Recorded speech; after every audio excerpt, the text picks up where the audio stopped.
Hello everyone, আমার চ্যানেলে নতুন একটি ভিডিওতে তোমাদের সবাইকে স্বাগতম।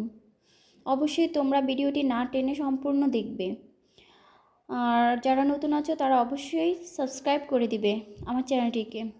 আজকে আমি শিম ভর্তা বানিয়েছি। এর জন্য আমি শিমগুলোকে কেটে ধুয়ে নিয়েছি। আর কড়াইতে আমি পানি দিয়ে দিয়েছিলাম, পানিটা ফুটে গেছে। এখন আমি দিয়ে দিলাম শিমগুলো, সাথে দিয়ে দিলাম একটু লবণ, একটু নাড়া দিয়ে এখন আমি এটাকে ঢেকে দিচ্ছি। এই অবস্থায় আমি পেঁয়াজ রসুনগুলো কেটে নিব। এই যে আমার পেঁয়াজ রসুনগুলো কাটা শেষ। এখন আমি সরাটা সরিয়ে দেখছি যে আমার শিমগুলো সিদ্ধ হলো কিনা। শিমগুলো অনেকটা সিদ্ধ হয়ে গেছে, জলটা একটু বেশি হয়ে গেছে। এখন জলটা শুকানোর জন্য অপেক্ষা করতে হবে। এই তো জলটা শুকিয়ে গেছে আর আমি এগুলোকে নামিয়ে নিলাম।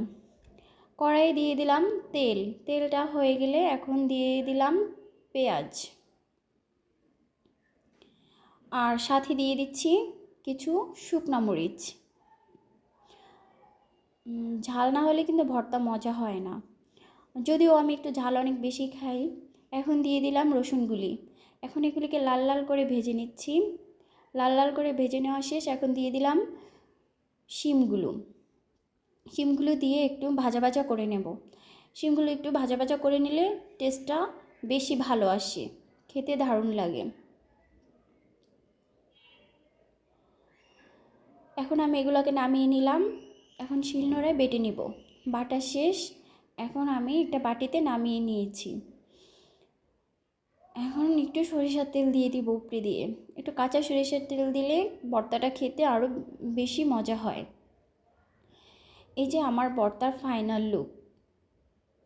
এভাবে তোমরা একটু ভর্তা বানিয়ে খেয়ে দেখো, অনেক মজা লাগবে। আর আমি আরও করেছিলাম বেগুন ভাজা, সবজির ডাল, মানে মুগ ডাল সবজি দিয়ে করেছিলাম, কুমড়া, টমেটো, লাউ, তারপর তোমার পেঁয়াজের কলি, এইসব দিয়ে ডালটা রান্না করেছিলাম। আর করেছিলাম পাবদা মাছ, মানে পেঁয়াজের কলি দিয়ে পাবদা মাছটা ভুনা করেছিলাম। এখন আমরা খেতে বসে গেলাম। গরম গরম ভাত আর ভর্তা, সেই স্বাদ। আর হ্যাঁ, তোমরা সবাই লাইক কমেন্ট করে আমার পাশে থাকবে। Thanks for watching everyone. Tata.